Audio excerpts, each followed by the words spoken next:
बिस्मिल्लाहिर्रहमानिर्रहीम, अस्सलाम वालेकुम। लाखों करोड़ों दुरूदो सलाम मोहम्मद मुस्तफ़ा सल्लल्लाहु अलैहि वसल्लम और आले मोहम्मद पर।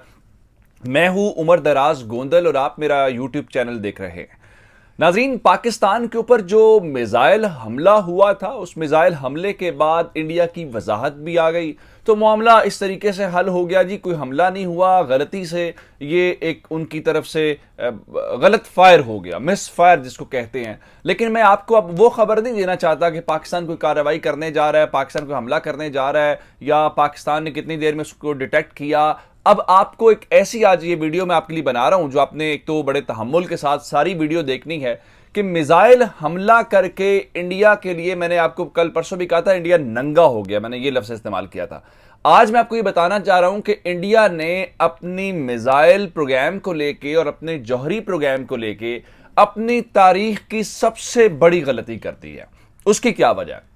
ये जो मिसाइल, मैं इसके बारे में आपको तफसीलात तो दूंगा, मैं आपको सिर्फ ये बता देना चाहता हूं कि ये इनका सबसे ज्यादा रफ्तार और ज्यादा रेंज वाला मिसाइल है। और ये पाकिस्तान के खिलाफ अपनी तरफ से सरप्राइज रखे हुए थे कि हम जब चाहेंगे तो पाकिस्तान के ऊपर स्ट्राइक करेंगे और पाकिस्तान को समझ ही नहीं आएगी।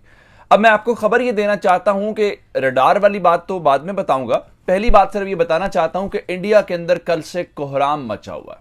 वो कोहराम क्या है? कोहराम ये है कि पाकिस्तान को टेक्नोलॉजी मिल गई है ब्रह्मोस मिसाइल की, और इसका मतलब यह है कि पाकिस्तान अब वही मिसाइल जो हमारे खिलाफ इस्तेमाल होना था, जो आपने हमें सरप्राइज देना था और स्ट्राइक करना था, अब वो मिसाइल पाकिस्तान बना के आपके लिए रख लेगा।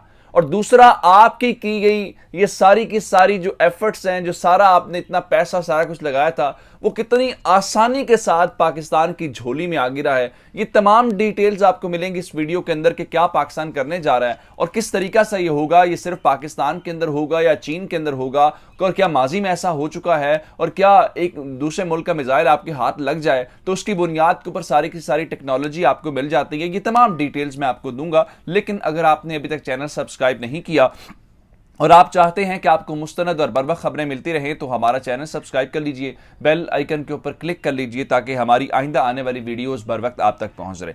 मैं आपको सिर्फ और सिर्फ इस मिसाइल के मुतालिक सबसे पहले इसकी प्रोफाइल बताऊंगा, ब्रह्मोस मिसाइल है क्या। दूसरे नंबर के ऊपर चलती क्या पाकिस्तान खुद से सुपरसोनिक मिसाइल के ऊपर या हाइपरसोनिक मिसाइल के ऊपर या सबसोनिक मिसाइल के ऊपर काम कर रहा है। तीसरे नंबर के ऊपर चल के मैं रिवर्स इंजीनियरिंग के ऊपर बात करूंगा कि क्या पाकिस्तान के पास ये सलाहियत है, और क्या पाकिस्तान माजी में ये कर चुका है कि हमने किसी मिसाइल को, किसी और मुल्क की टेक्नोलॉजी को रिवर्स करके हू बहू वैसा ही मिसाइल बना लिया और उनका हमने खेल तमाम कर दिया। ये जो ब्रह्मोस मिसाइल है, ये बुनियादी तौर पर इंडिया और रशिया का एक मुश्तरका प्रोजेक्ट है, और ये अब समझे कि दुखती हुई रग पाकिस्तान के हाथ लगी। हालांकि पाकिस्तान के जो नेशनल सिक्योरिटी एडवाइजर हैं, उन्होंने भी बातचीत की है। पाकिस्तान के मुख्तलिफ मिनिस्टर्स भी दुनिया को ये रियलाइज करवाने की कोशिश कर रहे हैं कि ये कितना नॉन रिस्पॉन्सिबल मुल्क है, जिसका मिसाइल चल गया, किसी दूसरे मुल्क की हुदूद के अंदर आ गया और वो उसको गलती कह रहा है। इसका मतलब तो ये हुआ कि इनका जो एटमी प्रोग्राम है, इनके जो जौहरी प्रोग्राम है, जो इनका मिसाइल प्रोग्राम है, वो बिल्कुल भी महफूज नहीं है, और उसके जो सेफ गार्ड्स हैं उसके ऊपर सवाल उठना चाहिए। कल को खुदा न खास्ता इनके मिसाइल चल जाते हैं, पाकिस्तान की तरफ खुदा न खास्ता उनका रुख होता है, बांग्लादेश की तरफ होता है, श्रीलंका की तरफ होता है, या चाइना की तरफ होता है, और जानी माली नुकसान होता है, तो एट द एंड आप ये कह दें कि गलती होगी, तो ये तो कोई सोल्यूशन नहीं है। अब ये जो ब्रह्मोस मिसाइल का प्रोजेक्ट है, ये 1998 से एक मुश्तरका प्रोजेक्ट इन्होंने शुरू किया, और ये दो दरिया जो हैं, ब्रह्मपुत्रा इनका इंडिया का और मोस्कोफ जो है ये रशिया का एक दरिया है, इन दो दरियाओं के नाम के, इन दोनों के अल्फाज जोड़ के तो इसको ब्रह्मोस के नाम से जो है इसको शुरू किया गया। अब इस वक्त इसकी जो रफ्तार है वो बताई जाती है कि तकरीबन आवाज़ से कोई 2.5 या 3 गुना ज़्यादा है, यानी साउंड की स्पीड से भी ज़्यादा तेज़ी से ये सफ़र करता है।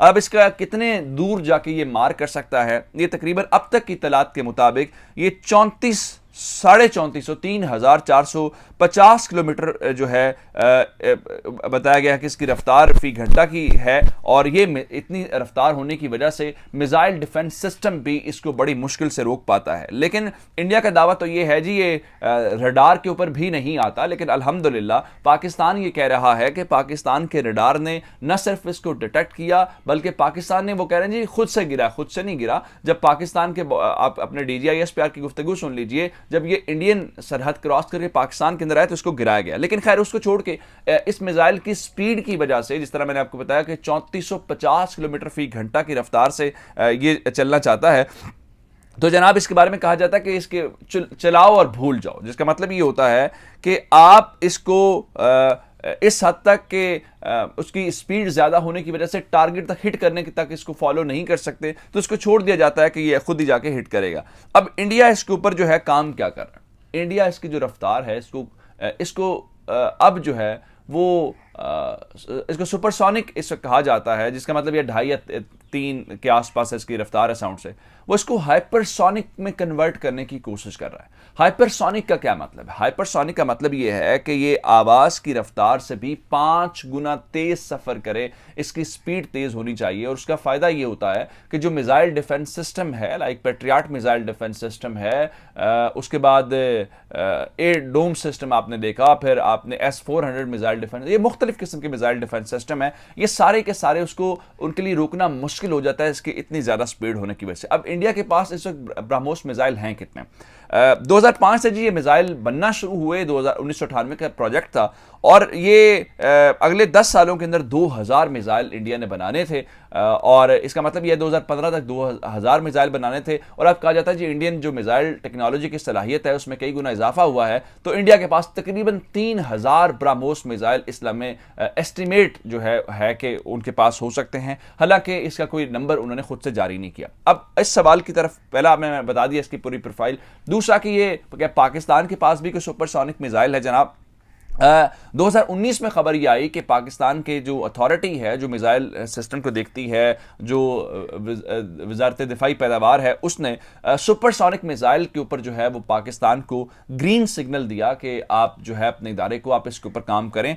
लेकिन अभी तक पाकिस्तान ने अवामी सतह के ऊपर इसका कोई ऐलान नहीं किया कि पाकिस्तान इसका कोई तजर्बा कर लिया है या पाकिस्तान के पास ये सलाहियत आ गई है। लेकिन पिछले अभी चंद हफ्ते पहले, यानी इसी साल जनवरी 2022 के अंदर, जब इंडिया ने यहाँ पे S-400 डिप्लॉय किया और फिर पाकिस्तान की सरहद के साथ डिप्लॉय किया, तो ये मकसद ये था जी हम पाकिस्तान की जो मिसाइल टेक्नोलॉजी है हम उसका तोड़ निकालना चाहते हैं, और पाकिस्तान के जो टेक्निकल हथियार हैं हम उसको बिल्कुल, उस स्ट्रेटजी को पाकिस्तान की नाकाम बनाना चाहते हैं। क्योंकि इनकी कोल्ड वार एक स्ट्रेटजी थी, पाकिस्तान की हवाले से हमने अपने टेक्निकल हथियारों के साथ जवाब देने की पॉलिसी जो है वो बनाई। तो उसके बाद जनवरी 2022 के अंदर चाइना ने पाकिस्तान को कहा कि मैं आपको सुपरसोनिक मिसाइल दूंगा, और चाइना के पास तो हाइपरसोनिक मिसाइल भी हैं जो इंडिया जिसके ऊपर अभी काम कर रहा है। अच्छा, इसका मतलब ये था कि S-400 का खेल खत्म हुआ, अब एक हाइपरसोनिक ग्लाइड व्हीकल है, जिससे मतलब ये है कि आपने मिसाइल लॉन्च करना है। अब शिमाली कोरिया ने ये तैयार की और चाइना की मदद से तैयार की, तो खबर ये आई कि चाइना ने शिमाली कोरिया को कहा है कि आप HGV जो है वो पाकिस्तान को दे दे, DF-17 HGV जो है वो पाकिस्तान के हवाले कर दी जाएगी। अब इंडिया के अंदर कोहराम बुनियादी तौर पर है क्या? इंडिया में कोहराम है जी 1998 के एक वाक़े का। 1998 में अमेरिका ने किया क्या कि उसामा बिन लादेन को हिट करने के लिए टोमाहाक, उनके क्रूज मिसाइल हैं, वो उन्होंने फायर किए, उन्होंने तवील सफ़र तय किया, लेकिन जिस टारगेट को उन्होंने हिट करना था उसामा बिन लादेन जी वहाँ से कोई 1 घंटा पहले वहाँ से निकल गया। और उसके बाद चूँकि बहुत ज़्यादा मिसाइल हमले किए गए थे, तो उसमें एक मिसाइल, बहुत सारे लोग कहते हैं जी अफगानिस्तान के अंदर गिरा, बहुत सारे लोग कहते हैं कि वो मिसाइल पाकिस्तान के इलाके में आके गिरा था और वो मिसाइल फट नहीं सका था, तो पाकिस्तान के हाथ लग गया। वो एक क्रूज मिसाइल था, और उस क्रूज मिसाइल को रिवर्स इंजीनियरिंग की गई। रिवर्स इंजीनियरिंग की मैं एक और मिसाल आपको ये देना चाहता हूँ। उसामा बिन लादेन के खिलाफ जब ऑपरेशन हुआ यहाँ पे एबटाबाद के अंदर, तो उस वक्त इनका एक हेलीकॉप्टर तबाह हो गया, जो खराबी पैदा हुई तो तबाह करके चले गए। अब उस हेलीकॉप्टर के मलबे को लेके अमेरिकन ने प्रेसिडेंट तक पाकिस्तान से कांटेक्ट किया। वजह क्या थी? वो चाहते थे कि हमारे ये जो स्टेल्थ टेक्नोलॉजी वाले ये तैयारे हैं ये चाइना के हाथ न लग जाए, ये मलबा कहीं चाइनीज के हाथ न लग जाए और बिल्कुल ऐसा ही हू बहू वो तैयार ना कर ले तो हमारा खेल खत्म हो जाए। अब ये टॉमाहॉक क्रूज मिसाइल हैं, ये पाकिस्तान के हाथ लगे तो एक इंडियन मीडिया पाकिस्तान के वजीर आजम की एक वीडियो चला रहा है जिसके अंदर वो कहते हैं जनाब कि वो मैंने तो इतनी खिदमत सर अंजाम दी हैं कि वो जो मिसाइल वहां से गिरा था वो ला के हमने वैसा हूबहू तैयार किया। और पाकिस्तान का और इंडिया उस चीज को कहता है कि जनाब ये जो पाकिस्तान का बाबर क्रूज मिसाइल है ये एक सबसोनिक मिसाइल है, 900 किलोमीटर इसकी रेंज है, तो ये टॉमाहॉक मिसाइल की बुनियादी तौर पर कॉपी है ये उनके मुताबिक। लेकिन डॉक्टर समर मुबारक मन जो है सारे प्रोग्राम के अंदर रहे, उन्होंने कहा जी नहीं बिल्कुल भी नहीं है, ये उसका हमने कोई रिवर्स इंजीनियरिंग नहीं की हुई, ये हमारी अपनी टेक्नोलॉजी है। लेकिन सवाल ये है कि क्या रिवर्स इंजीनियरिंग हो सकती है? क्या पाकिस्तान जो है इस सुपरसोनिक मिसाइल है ब्रह्मोस जो है जिसका मलबा पाकिस्तान के अंदर गिरा है, और जारी बात है इंडिया ने अभी तक इस मोमेंट तक ये क्लेम नहीं किया कि ये जो मलबा गिरा है ये हमें वापस करें या हम इसको टेक ओवर करना चाहते हैं, और ना ही इस बारे में कोई बात आई है। तो क्या रिवर्स इंजीनियरिंग हो सकती है? क्या पाकिस्तान उस मलबे की बुनियाद के ऊपर एक ब्रह्मोस सुपरसोनिक मिसाइल की जगह पे अपना मिसाइल सुपरसोनिक खड़ा कर सकता है? क्योंकि पाकिस्तान काम तो कर रहा है 2019 से, तो इसका सवाल का जवाब है बिल्कुल कर सकता है। कहा ही जाता है कि ये बहुत कॉम्प्लेक्स होता है, ये बहुत पेचीदा मामला होता है, लेकिन नामुमकिन नहीं होता। फिर खासकर वो मुल्क जिसके पास पहले ही मिसाइल टेक्नोलॉजी हो, मिसाइल टेक्नोलॉजी के हवाले से काम कर रहा हो, तो उसके लिए तो उसको डिटेक्ट करना उस हवाले से काम कर। लेकिन इंडियंस कह रहे हैं जी जिस हालत में मलबा गिरा है उस हालत की बुनियाद के ऊपर इसको शायद पाकिस्तान ना कर पाए। तो इस अगर ऐसा नहीं करता तो आपको इतना शोर करने की क्या जरूरत है? जब तक अपडेट्स थे मुझे उमर दराज गूगल को फेसबुक, ट्विटर, इंस्टाग्राम के ऊपर फॉलो कर सकते हैं। मेरा यूट्यूब चैनल सब्सक्राइब कीजिएगा। आपकी समातों का बहुत शुक्रिया। खुदा हाफिज़।